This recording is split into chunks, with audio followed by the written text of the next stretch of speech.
Friends. We're live. We are live. Yeah, right about now. Graham Squad, people, friends, everybody. We are live. So y'all know I'm always on two different, but I can't say because baby on the TikTok violation, violation, violation. I can't say nothing, can't do nothing. Everything I say and do just be violate, violate. I'm like, what did I do? What I do? I just breathe. Violation. So we're gonna keep it P. And we gonna stay on some of the other streets over here, which is the YT streets. So YT streets, y'all get that. I gotta talk in slang, baby, because I believe it's somebody at the TikTok office watching. When these smoke graham crackers go live, they be like, you said what now? You said what now? Violation. So y'all forgive me if y'all don't see me live on TikTok often because I don't know what to do. I don't know what I could say. Every 10 days they send out a new policy and I'll be like, well, I don't 75 pages. I don't know. Anywho, I felt like I did a little poll today on my community tab and asked if y'all wanted to talk about the Lacerda files or if you want to talk about um life after going on the glory. Life and going on the glory, not after. Life and going on the glory. I feel like so many people, we all are, I won't say afraid, but we all have to go down the same road and it's like unknown, right? It's like a secret. It's like top secret. We don't really know what's the YT. I don't even know if I can say it, y'all. Honestly, last time I said it, I got a flag. It's YouTube. But my name is the same on every platform. Um, Twitch, all these other platforms, same. It's Mo Graham Crackers. Um, but I feel like we all have questions about what happens when we go, and there are so many stories out there that tell us exactly what be going on in these people's lives. And that's not to say that they're true, right? These stories could not be true. They're just stories that people share that they've experienced, right? But they are very similar. They are all very similar. There are studies that's been done about what happens when we go on to glory. That mean going on for the long sleep. There are all kind of things that happen when we go to the other side. So I just wanted to spend a little time talking about it, y'all. Sorry, my husband just walked in the room. I've been not live for like 2 hours and I clicked live and he walked in. Hey, baby. Okay. Yeah, there you go. I love you. um, right. That's what it is, friends. Anywho, so I just wanted to talk about some stuff, y'all, that I found online, and baby, it had got me up in the tizzy. So I feel like we should really kick this thing off with something I thought was super interesting. It low key scared me a little bit, just a little teeny bit, because I'm like, whoo, Lord, don't let this happen to me, baby. But yeah, I'm not here to deny anything or anybody's beliefs or try to convince anybody anything. This is just pure entertainment, banter, adult banter. Some things that we don't get, right? We don't be able to talk a lot as adults because we be working and working and working and stressing and trying to figure things out.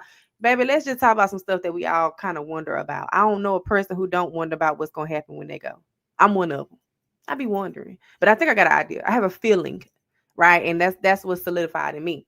So please don't take this. Hey friends, hey. Thank y'all for the gifts on TikTok. I appreciate it. Please don't take this as me trying to change your mind and make you do anything because, baby, that's not what this is. We just talking about other folk business over here, okay? That's it. So everybody is born and everybody has to go. That's my problem with the whole idea behind cloning people. I just and then even this thing that they're doing over in China now where you could choose what you want your child to be before it's born. It's just too much playing God. I think that's just too much because now you start getting into the moral part of things, right? Is this morally right? What does it have a soul? People act like they don't believe in the soul, but baby, it's you know it. You know it. You ever as a parent, your child every like 2 or 3 years old, where they just starting to realize who they are, and they give you this look, and I'm gonna scare you. Yeah, my child has done. I got a picture of it. It scared me so much. I took 2 pictures of him because I was thinking, I need to take you to the fire station, drop you off because you scaring me. But he just gave me this look like he knew me personally. I'm like, you don't know me. You ain't but 3. You don't know me. I don't even think he was 3 yet. He might have been 2. He had the bow-legged, the weak leg walk. Baby, don't look at me like that because I felt like our souls knew each other. And you don't have to be a certain religion to believe that you have a soul. You feel it, right? You know right from wrong. Anywho, so I want to talk about this man named Howard Storm. If y'all have heard the story of Howard Storm, baby, it is breathtaking, literally. Howard Storm was this professor, right, friends? And he was in France, like teaching, and he was also one that did not believe in God. He didn't have a belief. I don't want to say if he was atheist or agnostic. I don't know, but he just didn't have a belief. Just that's the important part, right? And so he ended up getting sick, but he had been a very mean man. He had been very, mean to his wife. Thank y'all for the likes. I appreciate y'all. Very mean to his wife, just not nice to his kids. And basically, the only thing you could do for him was feed his ego. Now, this is his story, not mine. It's not me saying none of that. Let me make sure I got these comments up, friends, because I don't be seeing them and then I be looking like I'm talking to myself on the internet. But if y'all want to comment, I'll pop it up on the screen for you. But he was just this mean person. So he ended up getting sick, going into the hospital. And while he was there, laying in the bed, he said this hospital was horrible. It was a French hospital. They didn't treat him nice, but he was already mean and hateful. He knew that he was mean and hateful. And eventually he felt like, dang, I was supposed to have this surgery like 5 hours ago. I didn't have the surgery. Like, what's going on? So he decides that he's gonna get up and figure out what's going on. But he's talking to his wife. She's sitting at the foot of the bed and she's crying, like sobbing, and he's angry at her because he's like, what you mad about now? Like, oh my God, I'm the one sick. What is it now that I did? And he was stuck on the fact that when he would get mad with his wife, she would give him the silent treatment. So he thought that she had attitude with him, was giving him the silent treatment. So he reaches over, he started talking to his roommate that was in there with him, like, hey, and everybody was ignoring him. So he was like, come on, man. So he hears somebody calling his name in the hallway, and he's saying that in France, they could not pronounce his name as Howard, like not with an English accent, not British, not a British accent, but English like me, how I'm talking right now. What what do we consider English? American accent? Let me just put it that way. I guess that's what we could say because I'm not. Anyway, so he's like, I guess I'll go out in the hallway because this hospital has been crap, and they probably gonna make me go out in the hallway and walk myself to surgery because this type of treatment he's been getting. He goes out in the hallway. There are people out there. He said as soon as he get in the hallway, it's like black and white, like a black and white television set. And he says he gets out there and they're telling him, come on, we've been waiting on you. Come on with us. And he like, well, y'all gonna make me walk to surgery? Still, he does not realize he has crossed over. Friends, get your ears ready. If you do not like stuff that get you scared, go on, click on off. Go on and click. I'm gonna give you 3 seconds. 1, 2, 3. Okay, boom. He gets in the hallway and these people start walking him down the hallway. And he said it was a long journey. But then he goes into this very dark place, right? Very dark. And when he gets down there, he said the people were like them little shadow people off of Ghost. Y'all seen the movie Ghost? When the little shadow things came and got him and was pulling him, dragging him down the hill. He said it was like that, friends. He said that they ripped him limb from limb apart, shreds, ripped him apart. And then they turned around and did all the things that they wanted to do to him that would be like, how can I say this word? I want to say this word, but I got to find a censor for it, right? They had their way with him in every way. I put it that way. And it was like he said he felt like he was like fresh meat. They just did everything they could to him. He said he never felt that type of pain in his life, that type of darkness, that type of absence. And he said that he knew that he was no longer among the living and he was down below in HE double hockey sticks. He said that the place itself was not bad. The place itself was not bad, friends. He said it was dark, dismal, dreary. It was the people that was there, and it was the absence of God. He didn't even believe in God. He said it was the absence of love, or something was missing. Couldn't figure out what it was, right? So he said eventually they got tired of doing whatever they was doing to him. They walked away, but he was like, it was just these shrieks, these loud noises, just darkness and fear and all that. So he thought to himself, I could pray, but I don't know how to pray. And pray to who? Because I don't believe in God. Because he kept hearing something tell him, just pray to God. And he's like, I don't believe. I don't believe. And then he said something like, the Lord is my shepherd. And them things that were down there, friend, them things that were down there tearing apart, got mad. Got mad. Ashley, friend, we talking about the NDE. Howard Storm is his name. He's talking about what happened to him where he passed away and went down to HE double hockey sticks, right? We're gonna lead into where we're going with this, friend, because I want to ask y'all opinion on something. Um, he says that them things got mad at him when they heard him say the Lord is my shepherd. These shadow people, demon things, whatever it was. And they came back to him and told him that's not real. God's not real. This doesn't exist. And he realized he was making them mad, but it was also causing them to go away from him. So he kept just saying random stuff that he could remember. But again, remember, he don't believe in God. He's just thinking about it when he was a kid. Right? So then he said he thought that it was going to be over. And he said, Jesus, please save me. And boom, just like that. Just like that. This is what he telling me happened. No, he didn't tell me, but it's like we were talking, God, watching the video, friends. You get what I'm saying? I was watching. But that's what he said happened. And there was a white light that appeared, and he felt this immense amount of love, immense amount of acceptance, like being accepted. And I didn't even tell y'all before this, he judged himself. He judged his own life. He said his life wasn't good. He didn't do good by people. He felt pitiful. He felt like he deserved to be in that place. Like he just pretty much condemned himself. He said, but when he got in the presence of this white light, it never ever made him feel any type of way about nothing he did. So he figured that it must have been Jesus. And he was thinking to himself, I know you hate me. I know you don't like me. I know.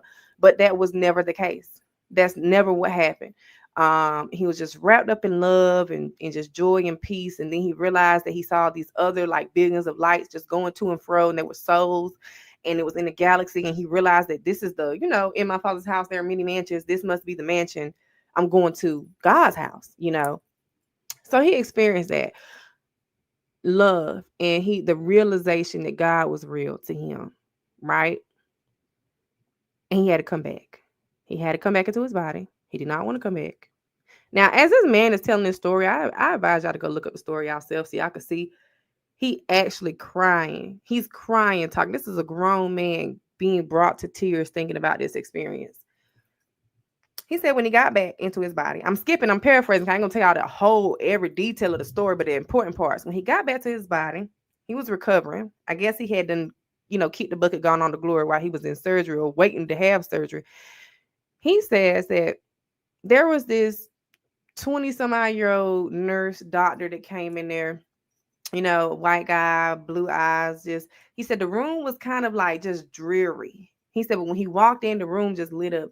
And the doctor said, hey, Howard, how you doing? And he said, again, he's in a French hospital. Nobody speaks that way. But he was happy that he was able to understand what he was saying and feel that, somebody cared about him. And he said, when the man walked in and said, hey, Howard, how you doing? And he was like, oh, I'm just, I could be better or whatever. He said the man told him, I'm going to be here to take care of you. I'm going to watch over you.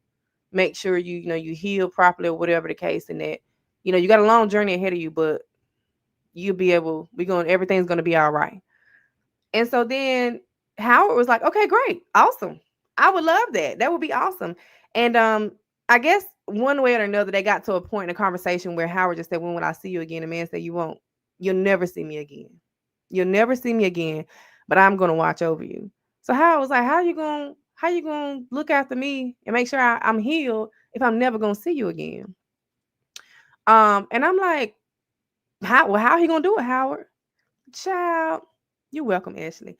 Look, that man left out of that room. The nurse came in after him, and Howard asked the nurse, who was the doctor that just was in here? The lady told him, wasn't nobody in there. Baby, that would have sent me back to glory. What you mean when nobody in here? The nurse said, my desk is right outside your door. Nobody has been in here. There is nobody that works here that looks like that description or anything. So he felt like he had an encounter with an angel. Okay. Now, let me start there, friends, because to me that story was powerful, because most of the NDEs that you hear about, which stands for near blank experience, right? You put the DEAT, pause, H. I said pause there not because something was funny that was said. I'm trying to trip up the algorithm, whatever box they got, just checking to see what I say. You know what I mean? But I feel like I wanted to put that story there because it was captivating. It's not just a fairy tale that somebody just and went on to a field of dreams, but And most stories are like that. I'm not saying it's to scare y'all, but I felt like it was captivating enough to say that this person was someone who did not believe in God, who has changed, you know what I'm saying, his entire belief around and recognized that he was not a good person and he needed to change some things. And actually, one of the things that he said in this NDE that I have heard over and over again about what people experience when they go to the other side is there is no word. Hey, Will, there is no word to explain the type of love felt on the other side. There's no word for it. It's nothing that a person could tell you to explain that. This is what they all people say, right? Yeah, he had an NDE friend. Yep, step. So I'm like, okay, that was one, but can we prove it scientifically? Right? All of these things that these people go through, literally the stories say the same thing.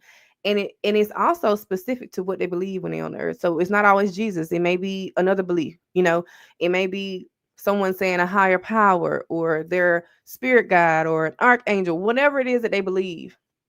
But I can tell you that if you go look up atheist or agnostic NDEs, you'll see that these people were like scientists, very smart, very logical people. I think I'm a very logical person. But these people were just, they needed some solid evidence, the proof of things, and they got that. And their belief system is completely different now, right? But they all say the same thing. So that led me down another rabbit hole, friend. Where I said, now how come everybody's saying the same thing about where they go? They see a white light. They see a bunch of million little lights. They feel this love. It's no pain. Everything is just, you know, perfect. The galaxy, they know everything. They can see it's like an outer body experience. Why is it that everyone says that same exact thing? So science would have us believe for a very long time that it was just a hallucination. It's like your frontal cortex child. I don't know. I didn't go to medical school. My medical school degree is from google.com. They say it's like some type of frontal cortex, or the narrowing of the eyes, the vision and something just closing in, making it look tunnel vision, right? And the same thing happens to people that have seizures and people who are like have like sleep paralysis, that type of thing, and people who have an NDE. They say it's the same. So I said, now why is it that all of that is the same, just conveniently? They say no, it's not. You're not experiencing anything spiritual. You're not experiencing anything like that. What you're experiencing is just your vision going away, says the doctors who don't believe or who just have to have a scientific reason, right? And of course, in the medical field, in any field, you can't start bringing in religion and stuff because you get in trouble, get sued, get all kinds of stuff happen to you. Start talking about your religion, your belief, because the person might be offended by it, right? So then I said, well, sooner or later something to come out. And baby, in 2024, a study came out. Child, hold on, because I'm about to get it right here. I'm about to get to the receipts, okay? I'm getting ready to get the receipts. Yeah, a study came out. And the study that came out was of, hold on. I just hate these ads, y'all. I can't stand when these ads be popping up everywhere. And I'm just like, what is going on? I don't know what this stuff is on the other side. This study comes out that shows this right here. I'm just going to show y'all this. This don't mean nothing to you right now while you're looking at it, okay? I'm going to drop down over here. Friends, y'all hit me on my other line. I'm drop down if I get a violation. Okay. So the study shows on this little thing right here that 10 to 15 minutes after a person has gone on to glory, meaning they're no longer amongst the living, this happens in their brain. Now you say, friend, what's this? I told y'all I got my medical degree from Google. This is the surge of brain activity recorded in one patient after life support was withdrawn. This part of the brain, what we're looking at, is supposedly, what they tell me, is active for dreaming and like imagination, right? Recalling something in your life. That is the active part of your brain that works when you're dreaming or when you're thinking about something, like as far as a life event. Now, this is 10 to 15 minutes after you've gone. So at first people were saying, well, that's just like a jolt of electricity through your body, like, like one shot, which would make sense. You know how a snap a turtle is when you chop snap a turtle, like, keep snapping. No, that's not what this is. All of this activity right here is normal, like brain activity. Normal. This is what your brain normally doing. Y'all know how they say we use a certain percentage of our brain? Apparently, and this is significantly higher, right? What we normally use is a fraction of this. And this happens 10 to 15 minutes after. You get what I'm saying, friends? After you done gone on to glory. So that lead me to think that maybe when someone has an NDE, maybe, and y'all see me looking at that screen, I'm sorry, I'm looking at what I was sharing. Maybe it's because they are seeing it. They are experiencing it. Like, could that not be true? Because this study was done on multiple people and they got the same results.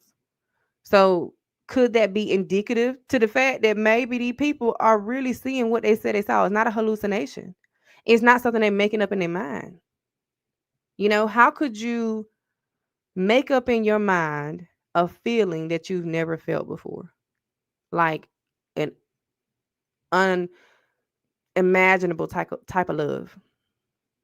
Right? How could you make that up in your mind and come back and try to explain it to people? Also, how is it that you can see exactly what's happening in the operating room? You can see what your body look like. You can see what people wearing. I've seen stories where they even say, my stepdad went and got a candy bar out of the vending machine while they was waiting on me. You know what I'm saying? I've seen one where the man came back and told the wife that she had been cheating on him. He saw that too. I've seen one where the doctor had got mad at the surgeon because the patient had passed away on the operating table, and the doctor wanted the surgeon to lie about what happened. And he told the doctor everything that he saw and was right. Hmm? So we just gonna say that that's just some mere coincidence that happens after you go. So then that took me down. That took me down another rabbit hole, friends. So on this particular rabbit hole, back in like 1907, let me see what this man named Duncan McDougall did a study. Now, some people discredit this study, but baby, I'm getting all of the facts or information, not facts, it's not facts. Information from all parts of the internet that houses these different scenarios that happen when you go on. He did an interesting study where he weighed the patients at the time of kicking the bucket. When they sold the farm and went on to the upper room, surprisingly, all of them were losing weight by 21 grams. Okay? They had it in common. 21 grams would just fall off when they took their last breath. So what McDougall suggested is that this was their soul. This was their soul leaving their bodies. That's what he suggested. And that got me to thinking, how much does a soul weigh? And where have I heard this before? Where have we heard before something about a soul or something weighing something? Like when I'm saying something, just bear with me. I know this is giving very much like Tyler Perry dialogue. Hear me out.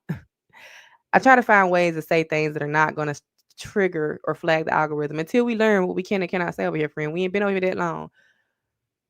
But the Egyptians also thought that, right? Didn't they say that like your heart had to weigh less than a feather? It's just strange to me how there are certain things in history that we document as possibilities of happening when you go on to glory. And then as we continue to advance in technology and stuff, we start confirming some of those things. So McDougall was the one who decided that or put out there that when people pass away, they lose 21 grams. There have been brainwave studies that show that when people pass away 10 to 15 minutes after they are completely brain gone, there is a surge of brain activity that is associated with dreaming. Now, I feel like the body tells us exactly what it needs. It does exactly what it needs. I don't got to tell myself to breathe. I don't got to tell myself to blink. I don't got to tell my eyes to close when I sneeze. I don't have to do any of those things. My body going to tell me, you're hungry. Your arm hurt. Ouch. You got to go to the bathroom. Like, your body does this naturally from the brain. Why would the brain do any unnecessary activity after it's no longer needed? This is me just being logical. I don't know. Okay, friends. I'm gonna keep tracking with it. Okay, I'm gonna keep tracking with it because I feel like this also ties into something that we spoke about on our last stream, which is astral projection and Dolores Cannon's idea of what happens when we go on to the other side. Y'all know how they say sleep is the cousin of croaking? I believe that. I believe that. One is a short sleep, one is a long sleep. We have scientific studies showing us brain activity. We have scientific studies showing us that grams are lost, the same amount are lost after you pass. We have near blank experiences. So NDEs that tell us the same thing. They see a white light, they go to the light, they feel love and happiness, they see their loved ones, they have a happy experience, even if it starts out scary when they call on what it is that they believe, right? Their lives are changed when they get to come back. Um, and then you have the astral. The astral, let me ask y'all this. First of all, how many of y'all actually believe that life goes on even after you pass? If you believe that life goes on after you pass, just put a me in the chat. That's it, me. If you don't, say not me. Because I realize that some people don't. And that's okay. That's your business. That ain't got nothing to do with it. I just want to know how many of us actually believe that. You know, I do. I think life goes on after, but it's not the life that we think. It ain't like I'm running to the corner store, get me a hot dog with, chili cheese, ketchup, mustard in it. No. It's a different thing outside of ego, right? Ego is there to protect us. Ego and pride is there too. I feel like to protect us, but we end up getting too carried away. Fallon, you said me, friend. Okay, we in the same group. Y'all ain't gotta say nothing. Y'all ain't gotta talk to me. Y'all can just listen, just be on the line, friend. Just hear me out. But um with astral projection, I'm gonna tie this all in together, make it make sense. It is said that your soul leaves your body and walks on the astral plane. It visits on the astral plane. The astral plane is separate from ours. So imagine it like dimensions, right? It's a different dimension. I cannot see it in the physical. But when you go to sleep, your soul gets bored, leaves your body, whatever you want to decide, right? These are different explanations I've heard about astral walking, you know, on the astral plane. If you've ever had sleep paralysis and felt what it feels like to be paralyzed in fear and hear those voices, those loud noises, those little T90 little shadow people running around, that is on the astral plane. And people say it's dangerous because on the astral plane you can attract things that want to have a body, but it doesn't because it doesn't have a soul. So because your soul is gone, it can inhabit your body, and that becomes what? A possession. So other people say that they have a great time. They fly, they zoom around, they can see things, and I do believe you can see on the astral realm. Kids do it a lot accidentally. I've seen a lot of stories of kids actually accidentally doing that. I was one of those kids. Um, I don't play around with stuff like that. When it used to happen to me, I'm like, I absolutely don't want to do that. Right, Ashley? I'm coming, girl. We about to start cooking with grease, right?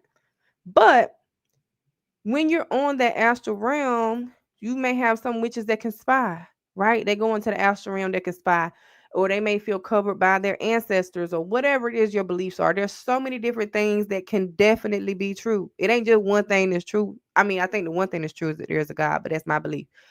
But there isn't just one reality. There are so many different possibilities of what could be out there, friends. So what I had heard was the way Dolores Cannon had told me is that she was putting people to sleep, hypnotizing, trying to help them get rid of their addiction. And baby, when they got to sleep, she accidentally tapped into them talking about past lives. And in them talking about past lives, they talk about this astral plane and these agreements we make before we come into this life with other souls, other spirits. And when you go to sleep at night, you sometimes make those agreements. And they can be identified by what my friend Ashley just said right here. I'm sorry, I need to pop that comment up on the screen. The silver cord. So there is a bunch of people who are no longer amongst the living who are there. And then you have people, and there are different levels of heaven according to Doris. Not Doris, Dolores. And then you have people who are there that have a silver cord attached to them. And they know that those people with the silver cord attached are the people who are still amongst the living, and they are dreaming. They're in a sleep state, right? They're on the astral plane, walking, going, trying to go to like the healing room. They have a tapestry room, which is like the what you call it? What is it called, friend? What is it called? Akashic records. There's like a tapestry that shows you how all of the souls and people who ever lived are intertwined together. I'm about to say interwoven. Friend, we gonna make up words tonight. Interwoven. But like my friend Ashley said here, that cord can be cut. Your cord get cut, you're not coming back. Didn't you ever hear people going on their sleep? This is what Dolores Cannon suggests is happening. Now, I'm not saying any of this is fact. I'm not saying it's fake. I'm just telling you what I had heard. Remember this conversation about what we had heard and what we found out on Google University when we had got our medical and psychology degree on Google. But yeah, that's what they're saying is happening. They say you go when you have children, you meet with that soul that wants to reincarnate into life, and those kids, that soul says, "Hey, I want to be your child." You and your partner, whomever you with, make that decision. Boom, that child comes to your life to try and make things right that they didn't do in their previous life. And it is kind of like, could that be true? Could it not be true? Who knows? But with that astral projection, you kind of get to see a side of consciousness, right? Or what one would consider unconsciousness, but it's it's the thoughts that we have in our head that are our own. You know, it's our memories. It's the brain activity that you can try and measure on a scale and say what you think is happening, but it belongs to me, right? And I feel like on that astral plane or astral projection, we're asleep, but the soul is leaving the body to go and see whatever it is it needs to see, want to see, or whatever it's curious about seeing, or whatever is happening there, you know. And that could be the cousin to going away from here. Okay. That's like the closest you can get to outside of the human experience. Hey, LeBron's unicorn. Hey, friend. Hey. And I thought that that would be, how can I explain this? That kind of explains our inner man, our inner self, who we are at core. The things we like, the things we don't like, things we do, the things we don't do, who we are as people that no one else knows about. No one else knows about LeBron's unicorn, Ashley, or Fallon, Will. We don't know these things about. This is your personal experience, yourself, your inner man that only you can access. That is your thoughts. That's your brain. That's your own personal experience with God, the higher power, whatever being that you believe in. And that is your experience when you go to sleep at night, right? Whatever the case may be, that's all you, and that's personal. Can't nobody have that. And you play around the astral plane, somebody might try to get it, or something, not somebody, but something might try to get it. I don't recommend that to nobody. Um, but these are all parts of like consciousness and in what we would consider unconscious, but clear to see that even after you pass away, you still have brain activity. And I think that's that short span of, hey, do you want to go back in your body and keep doing it or do it again, or are you ready to go? And I think a lot of people choose to go. They don't want to come back and do this. They don't want to come back and be subjected to the woes of life and earth, which I think overall, like all those NDEs said, y'all know, if y'all day ones, y'all know about it's more ground crackers. And I feel like the purpose of us living is to learn how to love. That's it. And it ain't the love that say, "Ooh, you so fine, hoochie coochie woochie." No, not that type of love. I'm talking about the type of love that says, "I accept you for who you are because I see myself in you, and I love you no matter what. No matter what you do, no matter what you say, no matter how you look, no matter how you smell, no matter what mistakes you made, I love you unconditionally. And I don't think anybody on this planet got that down pat. I don't think so. I think once you get that down pat, you ain't gotta be here. Right? I think once you figure that out, you can go on to wherever you're going. That's what I think. So, hold on, friend. I feel like I had forgot to tell y'all something. I had a picture that I wanted to show y'all. Right, Ashley. Agape. You can't find that. It's hard to give that, and you only learn how to give that by going through trials and tribulation. You only learn how to be an unconditional lover by having empathy and sympathy for people based on what you've been through in life. When you see somebody who is caring and compassion, you just have to wonder what type of pain that they've experienced. Even people who are hateful and mean. But the people who are just, like your old grannies, they were just so patient, you know, or, people you associate with having gone through a serious struggle, they always have some type of wisdom and peace about them. It's just like, wow, what did you see in your life that was so bad that you felt like I can give this kind of love? Because really, that's what it is. Y'all ever been so sick that you thought you weren't gonna make it, child? You automatically like, I don't even care what happened. I love y'all. I forgive y'all because I think I'm not about to make it. Literally, that's how you feel. You don't be worried about who still owe you $10. Y'all, I remember it was this one place that I saw. I did a story time on this on TikTok. I'm gonna have to go back and pull that video because my storage files in my brain is full. It's full, but there was this one place that there was like this burial ground of people who had passed away, and it's old. But there is like this strange mist or plasma or something that comes up from the ground that's showing you that whole statement of, energy can neither be created nor destroyed. Like everything is a circle of life. It's gonna come back in another form. Like, rain falls down in the form of liquid, then it evaporates in the form of gas. Like that is how life is. That is how energy is, you know. That is how these things are. So what you put out there in the universe gonna come back to you if you say something bad. It gotta go somewhere. It could come back to you. But I really wish I could find that article because that was a really good read. I might have to do that in a separate show. We could talk about it in another show. Um, because that one gets deep. But overall, I personally feel like in each culture, the Egyptians believed in after you pass away, you got to go through this journey to get to the afterlife, and they give you all of these different spells that you can use to help fight off stuff that's trying to get you. What that sound like? Don't that sound like on the astral plane? When you go into a sleep paralysis and all of a sudden it feel like something riding your chest, what they call the old hag, and you got to fight these things off that's trying to get your soul or trying to get your body. The Egyptians saw something similar. They said they had they spells to help you fight your way to the other side. When you got down there, you had to see if your heart was lighter than a feather. And then you can go into the field of reeds. And the field of reeds was like an afterlife where you could do everything you're doing in this world. And it's just peace and no pain and no sorrow and everybody's healthy. That sounds like heaven. They said when you go to heaven, it's just no pain, no sorrow. Everything is you're gonna see all your loved ones. That sound the same. Most of the religions say the same thing. I didn't found out some religions I had never heard of before.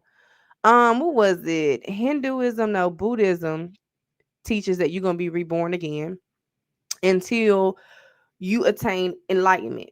So until you learn that agape love, like my friend Ashley said, until you learn to let go of worldly attachments and ego and pride and stuff, and you can't do it by taking no ayahuasca.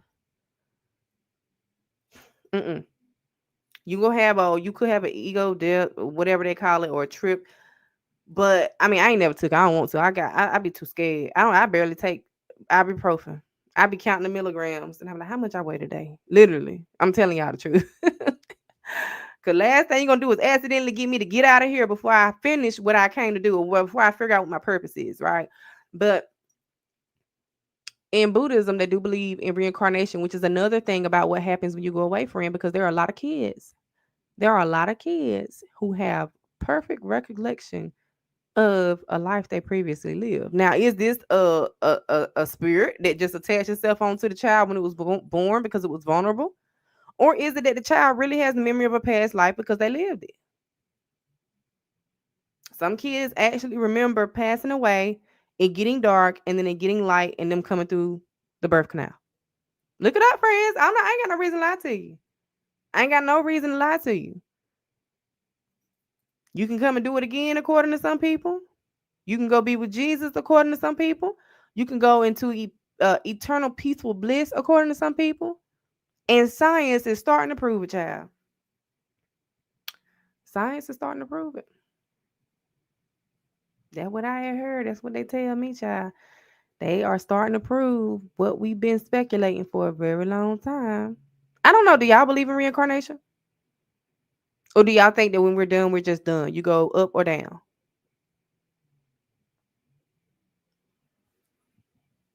I don't know. I don't know, friend. I just don't want to go down. I don't want to get on the elevator and it start going down because, woo. But you know what? To be completely honest, a lot of people. What you believe? Olivia's here. My friend Olivia's here, y'all in the chat. Say, hey, Olivia. You believe what? You believe you go up or down, or you believe in reincarnation? It might be a little bit of both. You might get like 10 chances to reincarnate, and on the 11th time, God be like, you know what? Straight down. Straight down, because you ain't learned your lesson. Okay, reincarnation. Reincarnation. Okay, cool. I don't knock it, you know? I don't think that it's something that's far-fetched. There's a lot of proof behind a lot of different things, but it's all about what you feel in yourself, what you believe. But it might, like I said, it might be a little bit of both. Might get up there and he say, how many times? But I also think too, like when we do come into this life, we have no recollection of, where we were before. And I think that's for a reason. People say like the veil been lifted. It's for a reason because you have to learn. You have to come and have the human experience. Even in the Bible where it says that Jesus came and was born into sin, right? So that he could be the sacrificial lamb. He had to come and have the human experience, right? God had to come and have the human experience. Okay. Okay, Ashley. And that's perfectly fine. You believe in just heaven and HE double hockey sticks. There's nothing wrong with that. I feel like those exist too. I feel like they exist too, right? I think that more than one thing can be true because it's just too many stories of people explaining it, right? And then where did it come from? Somebody just drew it out of the sky. No, those thoughts came from somewhere. And a lot of religions say the same thing. Christianity isn't the only religion that believes in hell. Okay?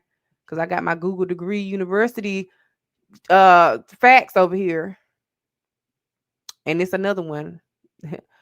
Oh, well, Islam. Yeah. It's not, what do they call it? Anybody in here Islamic? It's hellfire. Jahannam. I don't want to say it wrong. But they also believe in what we would consider heaven as Christians, paradise, you know? It's a lot of different ones. Have y'all ever heard of Sikhism? Is it Sikhism? Sikhism. Sikhism? I feel like I need to do some more studying on it because I have some of this stuff I have never heard of. Teaches the concept of reincarnation. And they're reborn constantly until they merge with the divine. The ultimate goal is to achieve union with God and escape the cycle of birth and going on to glory. That sound like Buddhism. Taoism. Yeah. Catholics believe in purgatory. Okay. Yep. So they have a version of hell too. You know? And then, we of course we're not supposed to judge folk, but I be judging sometimes. It's because of the trauma in my life. And I don't be judging like you, but I be judging like, wow, they must like what happened? Like, why are you so angry? Like somebody hurt you. Who hurt you? That's how I be. That's how, but I don't say it. I don't say it, friends. I don't say it. I don't. But I be thinking in my mind, I be trying to figure it out. I'm a person who try to figure folk out. I be trying to figure me out too. I'm like, why am I acting like this? Why am I doing this? Must be that time of the month. I didn't figure it out though. It took me, I'm what, 34. I'm 34. It took me 34 years to figure out it's because it's that time of the month. That's exactly why I'm acting like this. Be about a week before. I'm telling y'all, it's like clockwork. It's like a full moon. I don't understand what be going on, but I'm getting it under control. I have never heard of Zoroastrianism. Zoroastrianism. I can read y'all. I promise. Don't do me. Don't. But some of these words are some tongue twisters. Oh, Zoroastrianism, one of the oldest known religions, has belief in the afterlife. So here we go again, something like the Egyptians or heaven or some type of paradise. The soul is judged after going on to glory and sent to either heaven or hell based on its deeds in life. So that is the oldest known religion. It sounds similar to Christianity. Yeah. The ultimate goal is to reach heaven and be reunited with Ahura Mazda. Now, Mazda, Mazda. Anybody in here Zoroastrian? Don't let me offend y'all. I had Ahura Mazda, the supreme deity. All right, Mazda. That how Mazda was successful. They didn't took one of the old gods, the gods of old, and took the name and made a car. But I like to delve into that, y'all. It's interesting to find out what other people believe.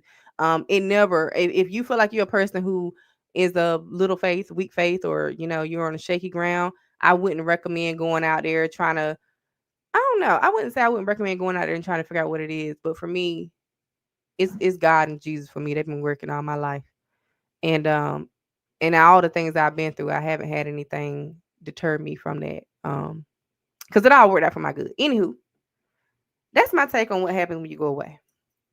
Just what I have found online. Me personally, I think that when I go, I'm a firm believer in speaking and believing, saying what it is that you believe, speaking into existence. I'm going to heaven. God is going to catch me up in the sky. I'm be caught up in a chariot like Elijah, like Enoch. He gonna catch me up, abducted. People gonna think the aliens got me. I'm gonna say, I didn't have to go that way. I didn't have to go down. Yeah, though I walk through the valley of I shall fear no. God caught me up in the sky like the rapture, like this. That's how I'm gonna do. But real talk. Jesus is it, friend. Real talk.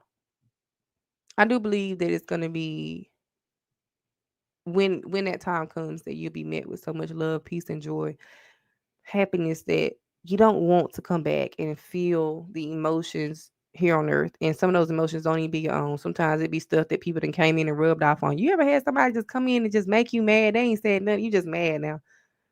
You're just like, oh, it just got dark in here. Like, oh, why every time I talk to you something wrong? Them people like every time I see you, something wrong. Is it ever a good day? But you don't have to deal with it. I just think that being in the presence of God is to be absent from the body of you is to be present with the Lord, but it's going to be so worth it after the life that I've gotten to live graciously, and I'm thankful for. And the reason why I want it to be long is because I want to learn. I want to have that. I want to know what to ask for, what not to ask for. And in all of my 34 years of living, I've only found that when you pray for things, you got to be careful. You pray for peace, you're gonna get hell. You pray for money, you're gonna be broke. You pray for love, you're gonna know heartbreak. You get the opposite of what it is that you pray for because you have to learn the value in what it is that you got. And you ain't got but $10, baby, that's more than $0. And I appreciate it, Lord. You know? If you ain't got nothing but a little piece of man and he trying the best he can, you know, God, it ain't Michael Jackson, and it ain't I love me some Michael Jackson. But God, it ain't that, but I appreciate what it is that I got. Right? Because then the hard times make you really appreciate how good you had it when the peace was there. You know what I'm saying? You think, I just wish I had some peace in my life. And you were bored yesterday. That was peace. You didn't even know. You were just bored. You were bored praying for some terrible stuff to happen. I want peace in my life. You were just bored. You had peace. You just don't like yourself. You got to learn how to be by yourself. Be comfortable in yourself. Oh my God, yes, I have a friend that way. She's always complaining. I'd be like, girl, please. Today. Can today be a good day? That's how I feel you, friend. It's draining and exhausting. Them the type of people that you be like, I love you from a distance, friend. I love you, but woo, woo, woo. And you'll try to keep trying to, but do you think maybe that it'll get better? It'll get better. I ran into a girl like that yesterday at the store. I went down to the food line. The girl came out the store. Sweet girl. She looked at me. I couldn't understand what she was saying, but I knew her face was like flushed. She was like red or whatever. And she was like, "I have a headache so bad right now." And I was like, "Oh, I'm sorry. I was gonna offer her one of my ibuprofens that I be counting out the milligrams and weighing my weight, but I didn't want to offer her drug. You know what I'm saying? I didn't want to do that, and then she take it and fall out and be like, I gave her something, baby. These is ibuprofen from the Walmart. Matter of fact, that ain't even ibuprofen. This is what they call it, Motrin, or what it is, ibuprofen. But you know, I didn't want to offer her one. So when I got finished grocery shopping, me and my mama, when I went back outside, she was outside and it was a little warm outside, and she was flushed like. So I was like, I hope you feel better, friend. Like, I hope your headache is gone. You took something. And she was like, I know I have a headache. It's the girls in there. They're so mean to me. And then I'm walking to my car, my grocery cart, right? My kid, my mom, cars coming by. I couldn't stop and listen to her. I felt bad for her, but then she started trying to tell me how the girls in there were bullying her. And it wasn't really no girls in there, to be honest. It was just a few people, but maybe they are being. I'm not saying she was telling me a story, but I was just like, friend, okay. It's now is not the time. Here is not the place. I wish I could have gave her a hug, but it just wasn't nothing I could do. I just felt like she was finding somebody to vent to, you know? Right. Try to support, try to encourage, but she just come back with something else. It's just always something else. It's like, well, just keep doing it. She'll get it after a while. She will get it after a while, friend. Ashley, thank you so much for the love. I'm gonna end it because I feel like I'm rambling now. I don't want this live to be too long. I'll try to break this up into sections. So what I was talking about. So if y'all want to go back and catch the replay or the replay gang want to come and catch the video, y'all can watch it in sections, rather the whole live of me just rambling because y'all know how I get when I get on these different trains. My ADHD kick in and it's getting late. Um, yeah, friends. That was the story time for today. And I really hope deep down that I ain't got y'all up in too much of a tizzy. And I'm gonna call y'all back later on. Okay, friends? Bye.